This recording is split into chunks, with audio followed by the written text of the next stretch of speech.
Nosotros vamos con nuestro segundo invitado del día, al que le planteamos el siguiente escenario. Y es que hoy, 8 de junio, se conmemora el Día Mundial de los Océanos, una fecha que nos sirve para conversar acerca de la situación de nuestros mares, que están gravemente amenazados por la actividad humana.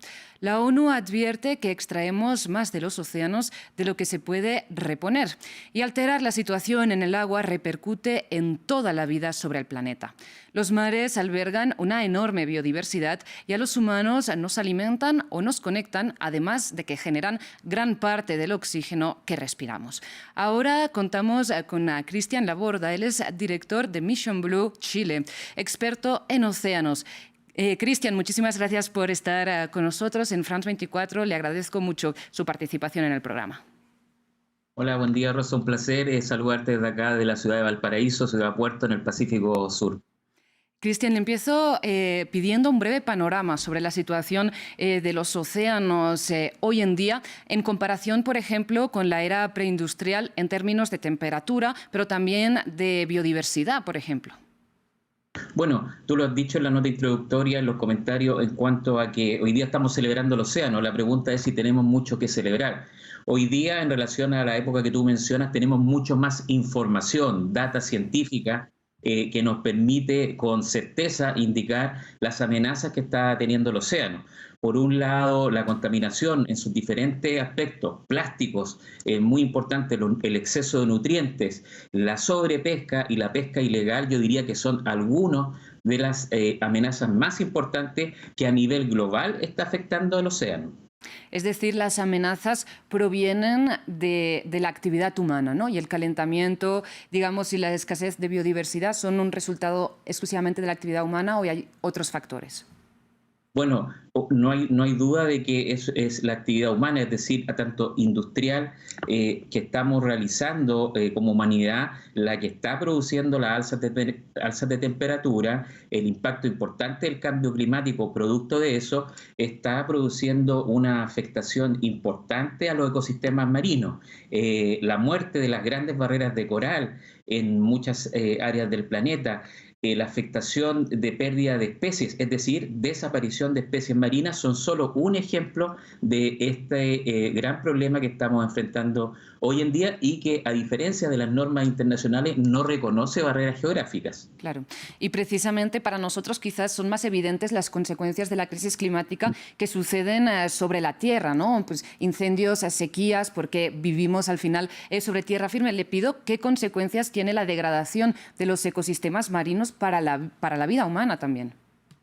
Bueno, la afectación se ve en la disminución de las posibilidades que tienen las comunidades locales que se han desarrollado a lo largo del tiempo en los bordes costeros. Ahí hay claros ejemplos de cómo se van perdiendo estas especies. Quiero mencionar, por ejemplo, el relevante rol que tienen los bosques de algas, no solamente para albergar ecosistemas, por ejemplo, en la Patagonia chilena, que es muy importante, pero también el sumidero de carbono que significa, es decir, la regulación climática. Y por lo tanto hay una contribución muy importante que tiene efectos no solo en este caso, por ejemplo, en Chile, sino que es una contribución global para solucionar el problema de la mitigación de los efectos del cambio climático. Se trata de cómo las soluciones basadas en la naturaleza, como son las áreas marinas protegidas, absorben una cantidad importante de gases de efecto invernadero.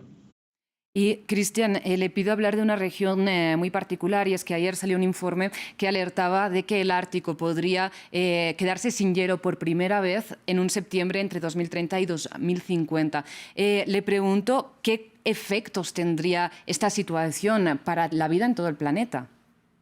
Bueno, los estudios vienen dando cuenta de esta situación que es alarmante, pero los últimos estudios particularmente han indicado que definitivamente en este transcurso de tiempo que usted indica, simplemente el hielo va a desaparecer del Ártico. Obviamente ocurre ahí un impacto directo en las especies que necesitan del hielo para sobrevivir, y si bien es cierto, como el Ártico es, a diferencia de la Antártica, no es un continente, es decir, es solo una masa de agua, el derretimiento de estos hielos no produciría un efecto de subida de mar, pero qué duda cabe que nuevamente las actividades humanas se van a incrementar.